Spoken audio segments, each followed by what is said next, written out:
Hey, it's Josh here, and on today's video... What's in today's video? I got Jacob standing here next to me. He's not really in today's video per se, but he is standing here right now. I'm just here for some reason. So, gonna be working on the Seadoos. Got a brand new Seadoo to show you guys.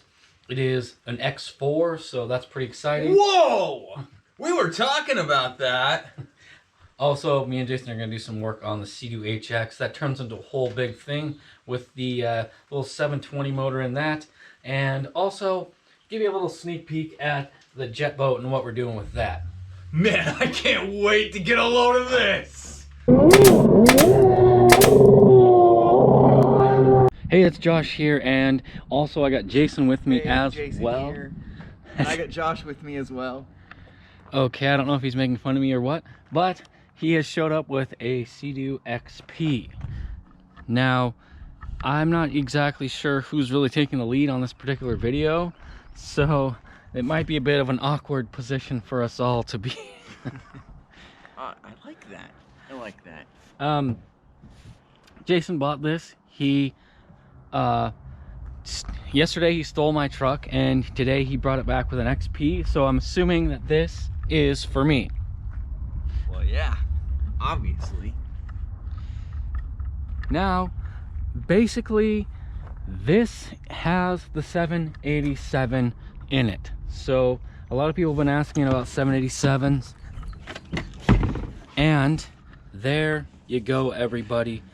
The engine you've been thinking about has been thinking about you.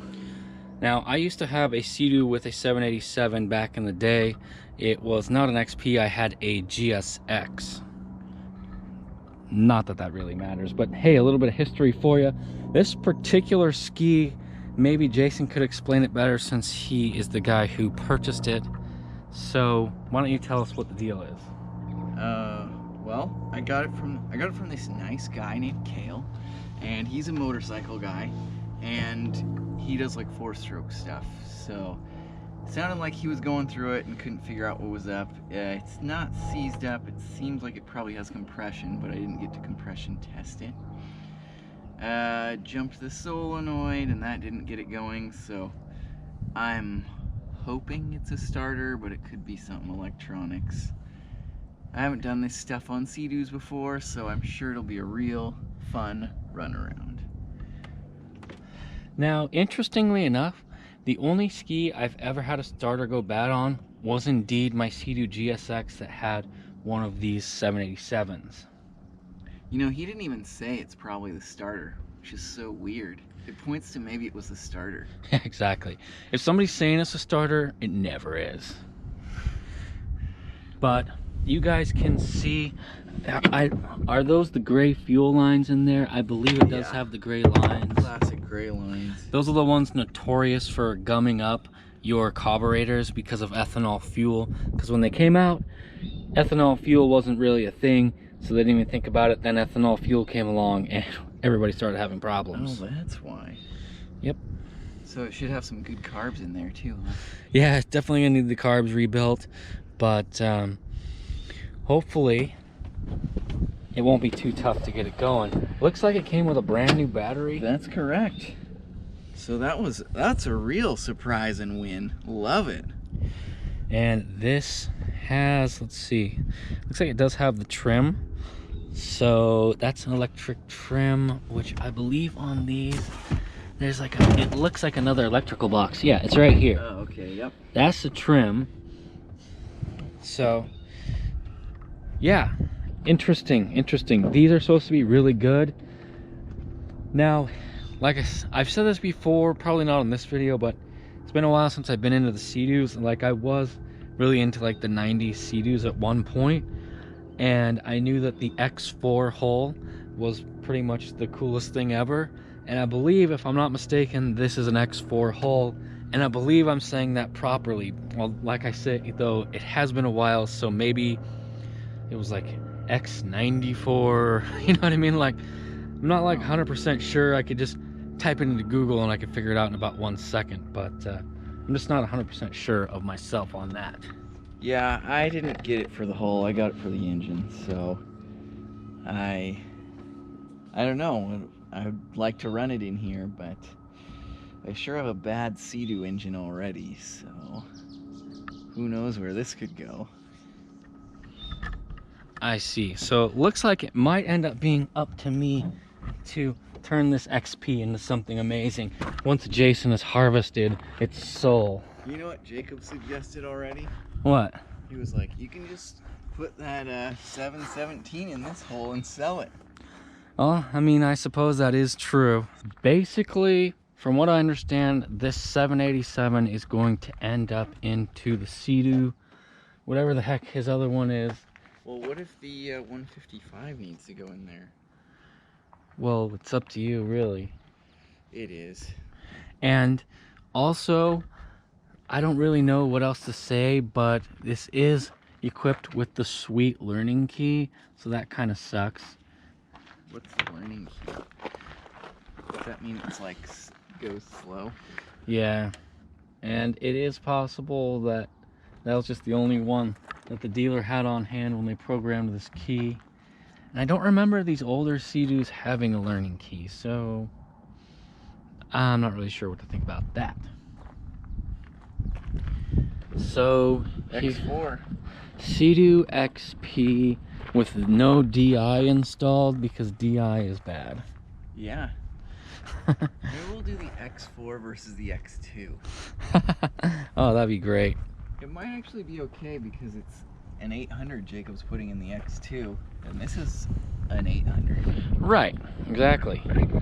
So they should run about the same speed. Totally the same. Well, the X2 is lighter, so it should actually be faster. That's true, but I think it has less horsepower in 800 Kawasaki. It's gonna balance out perfectly. It's gonna be a really interesting matchup. It's so gonna be just a slaughter. That X2 is gonna get its butt whipped.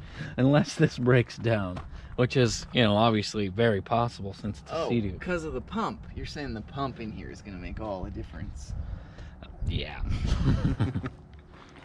Alright, so I guess let us know if you want us to fix up this XP or just donate the engine and then throw it in the garbage. Or what do you guys want to see with it? Should we chop it immediately before we even get the engine running? Yeah, what do you guys want to see? And I figure on the next ski that we chop, we'll do like a ceremonial like burning of the paperwork and the title and everything, since we're effectively eliminating that ski from existence. So it'll be kind of a fun ceremonial thing that we do. Ceremonial thing. Are we gonna like wear costumes?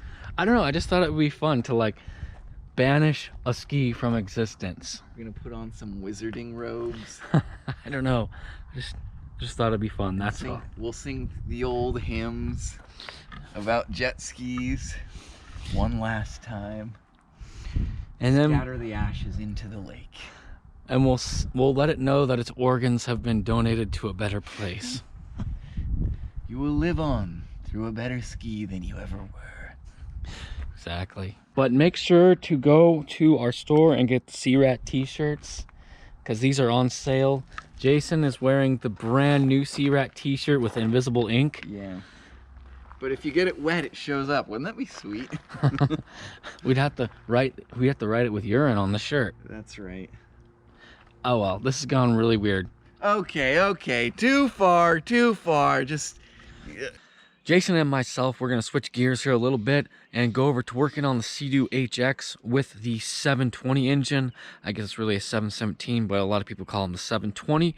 We're going to see if we can get that motor going and see if we really do need to swap this 787 from the XP into here or not. We're in the process of refitting the cylinder head to the Seadoo HX, and we're tapping the helicoil and stuff, and this particular tap decided to break off in here, and it was my fault for tightening it too tight, I guess. But anyways, it's been a real struggle to get it out, and now it's finally coming out. Had to get a screwdriver on the edges and tap on it like that with a hammer to get it to unseat. So now essentially this cylinder has this broken spot, and now we have to admit that we're doing another sketchy thing. And I have to say that I basically ruined Jason's Seadoo. And that's all the terrible things that I want to talk about for right now.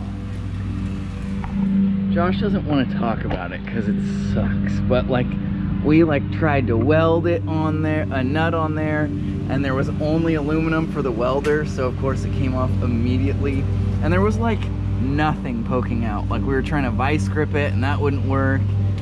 So it was a pretty, like, you missed, I'm sorry, but you missed all the swearing. So now we can actually put this on YouTube. We had to wait until the swearing part was over so it could go on YouTube without a bunch of editing. It was pretty, yeah, it was a pretty sucky thing of it. And now I guess we're gonna put a heel coil in there and do more hoping for the best. This engine, like, someone else put it together pretty darn sketchy, and we're looking at it when we were doing this and saying, oh, someone else probably heel coiled this here and there, and we need a few more heel coils. So it's, I feel like we're making it less sketchy despite all the sketchy stuff we're doing to it. So I hope it works. This is the I hope it works engine. All right, we've got this engine sort of cobbled back together, so now we're gonna go ahead and see if we can fire this thing up and see if it will actually run. Priming it. Oh yeah, that's gonna work.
Run it on the hose a bit.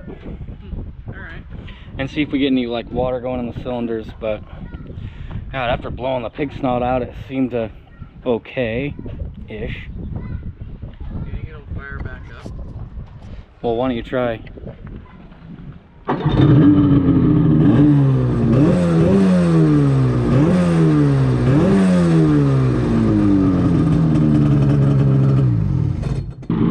Alright guys, we're just running it on the hose.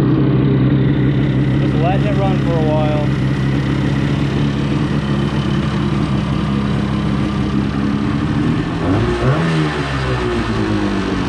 Kind of seeing if the gonna have water leakage into the cylinders. Listening to how it runs. The whole deal.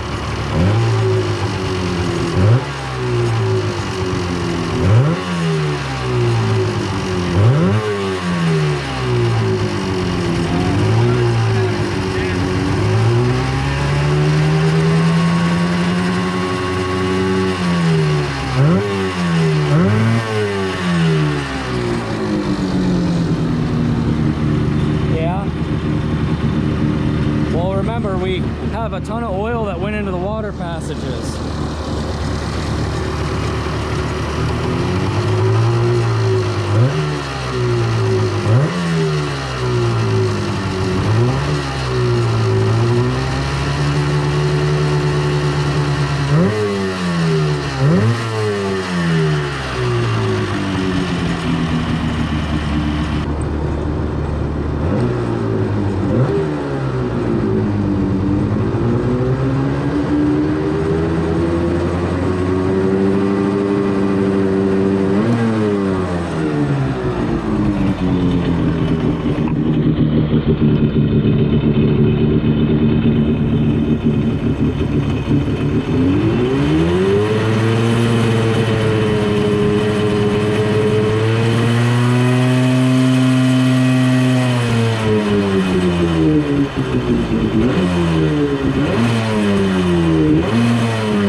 I don't know, not as crisp as I want it to be, but I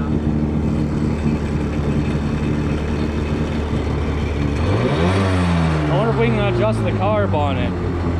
Alright guys, we've had a bit of a revelation here with this Seadoo HX, in the way that we kind of know we have a pretty good idea what's really going on with it.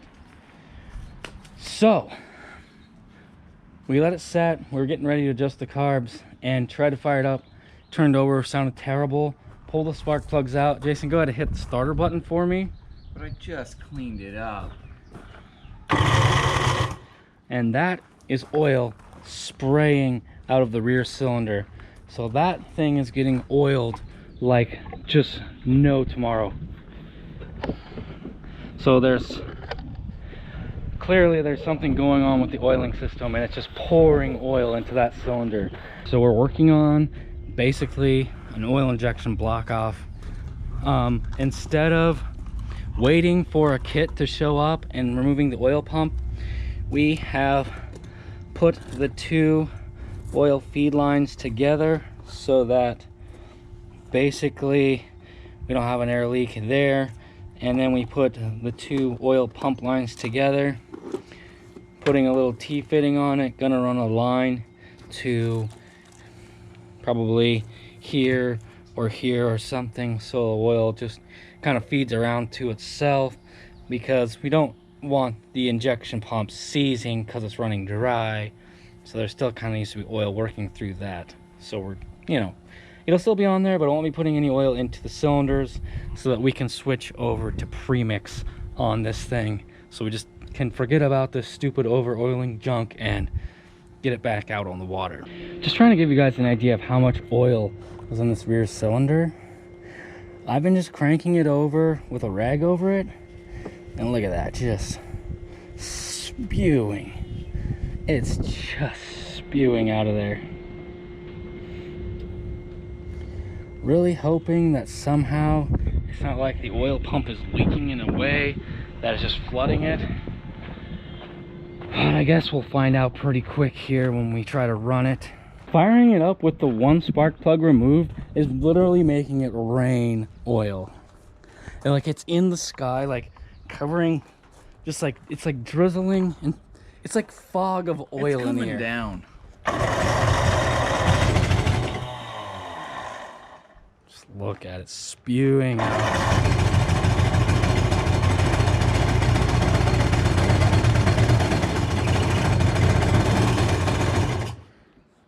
Now hopefully we'll pop the plug back in and it'll maybe run. We had that spark plug wire grounded, so we weren't making it try to carry some crazy arc, like some, because it'll try to ground itself somehow, and if you don't have it grounded, it'll try to do a crazy arc and then, you know, make a fire, stress your ignition coil, that sort of thing.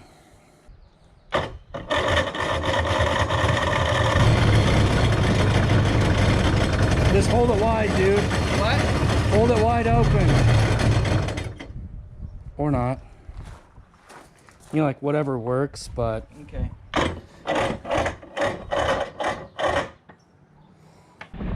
This is definitely a bit of a fail, but we try to share with you guys the good, the bad, and the ugly.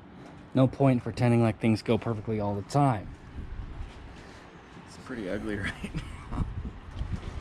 Anyways, I think that the best course of action is to pull this engine out. Make sure to like drain all the oil out of it. Like we'll tip it upside down, make sure all the oil is out. Once it's all nice and dry, oil compression check it. If the compression still is okay, probably tear down, make sure that there's nothing wrong with the rotary valve. Then we will get the oil block off for it and then run premix in this. But we were trying to If we could have got it fired up now, we could have gone to premix, but it's not gonna cooperate. There's another win. So the goal was to obviously race this against the B1 Blaster, and so far this thing is DNF'd every single time, but we are obviously still working on it. It's just like Thomas Edison said, you know, every failure is a success because we found something that didn't work. Right, we have torn this engine down a little bit, gone down all the way to the rotary valve, and Jason just spinning this over by hand, and there's oil just pouring out of the bottom end. If he gets his arm out of the way, you'll be able to see. That's not gonna happen. There we go. You can see it's just... Now this one's gonna come. So this bottom end was definitely hydrolocking itself, so we're gonna have to make sure that the rods aren't like just jacked up. The rods are gonna be fine. We don't have to make sure of that. God, there's so much in there though. There's gotta be a better way. So obviously that's really one of the things that was holding us back. That it's also spraying oil out this side all over my counter. Okay. Dude. Okay. This Let is me just lift this up for you and you can... Oh, yeah. Look at that. Oh, now it's just gushing out in the front. This thing is like full. Everywhere. Oh my gosh. I have a good feeling that it, unless we like bent the rod here or something, as long as our compression and our rods are still okay. It's lubed up enough. It probably didn't ruin anything in the bottom end. Well, the bearings certainly aren't ruined. Got plenty of oil. God. Oh man. So hey, if somebody out there knows why this thing was just slurping down, Guzzling it. just absolutely guzzling down the two-stroke oil, let me know, because I'd love to just know what the issue was. Our plan is to switch it over to premix so we don't have to deal with this just bull crap. And jeez. At first I thought we couldn't switch to premix because of that it lubricated the rotary valve, but now I'm seeing that it's just fuel and oil going through it, so it should be okay as far as I can tell. So, oh yeah, you could just block it all off and... because it's just putting oil into the ports, like as if and mixing it with, yeah, you guys know what I mean. You guys know. Quit giving us the business. You know what's going on. Just cranking this over to see kind of what happens. Ready? No. Get that off the crankshaft. Alright, now we are.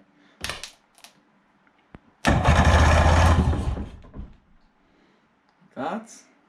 It cranks over pretty fast when you can exit the stupid oil out of this dang thing. Yeah. So that's okay. But, I mean, that is a good battery, and now we have a fresh connection on the starter that's not a piece of crap. And we removed the rotary valve. Hopefully I'll be able to look up how to do rotary valve timing. But this is what Seadoo uses instead of reed valves on a lot of the engines. Apparently, the 951 DI has reed valves on it, from what somebody has told me. And it seemed like they knew what they were talking about, so I guess I believe them. Oh, what a dog. Really gave us the dog treatment today. Yeah, it's just been kind of rough, just dealing with this whole, like, filling up with the bottom end with oil type deal. But really made us need an ice cold water. an ice cold beverage. After a day like this, it was great having an ice cold water. A It water. just makes me want to have a nice ice cold beer water. The water. Oh, that beer water was so good. That bee water. All natural bee water. Yeah, oh yeah, getting my B vitamins. That's what I needed. Some vitamin B. Some vitamin B water. Oh my gosh. Alright. Alright, I've got the compression gauge here, so I'm going to go ahead and compression check this engine. Jason isn't here anymore, so I'll be the only one getting sprayed with oil at this point. And It'll just be interesting to see what kind of compression this engine has, and if it is worth trying to get it back going, or if we should just scrap it. What's going on here?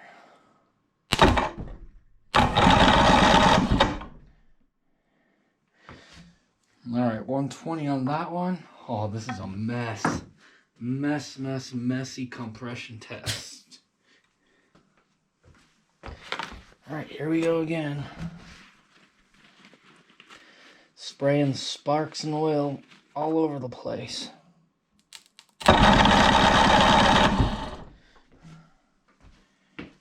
Another 120 compression on that one.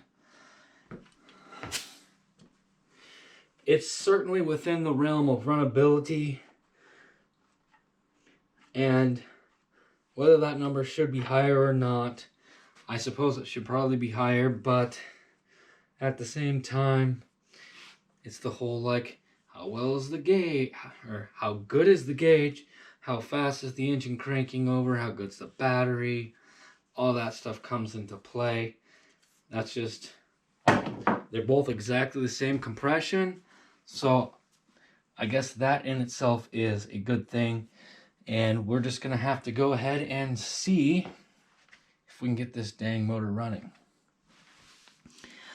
That will have to be at a later point. Figured out that it is the seal on the stupid shaft thing that went bad, and it's just leaking oil all into everything. So all right, this is a little bit off topic, but I wanted to sort of update and share this with you guys because this is something coming up soon. Jacob's here with me. Hi, guys. And we are working on the mini jet boat, which is quite an interesting little project we got going. We had teased a 900 going into here, and if you can see, it does have a triple that Jacob helped me drop in. This is not the 900. This is an 1100 Kawasaki. Oh man, wow. So we decided to skip out on that wimpy little 900 that was seized up. Got the Kawasaki dropped in there. Now I got to get the electronics hooked up, get the seat in there and all that stuff, blah blah blah, and we'll be out there taking her for a wrap. Wow, that's must be something that's gonna get done real soon. Hopefully we'll have a full video out on it in not too long of a time. Because we're not gonna have to work on it at all. It's gonna be basically, we're gonna throw the electrical box into there. It will work. We just toss it in and it will be no tuning and it will run perfect initially, and there won't be any hiccups and you're not gonna know about it. And I am gonna have to adjust my adapter plate on the pump. I don't think we're gonna want these the relief port back here anymore. So I'm gonna have to get that tightened back down, buttoned up, and ready to go. Oh yeah. Whoa. So make sure to check out another video, because you never know what kind of weird crap we're gonna be doing next. And next time it's gonna work better than this time, because this time it worked worse than it's ever worked before. And we're about to start this up. A lot is going on. We're just trying to make a video. This is all improvised.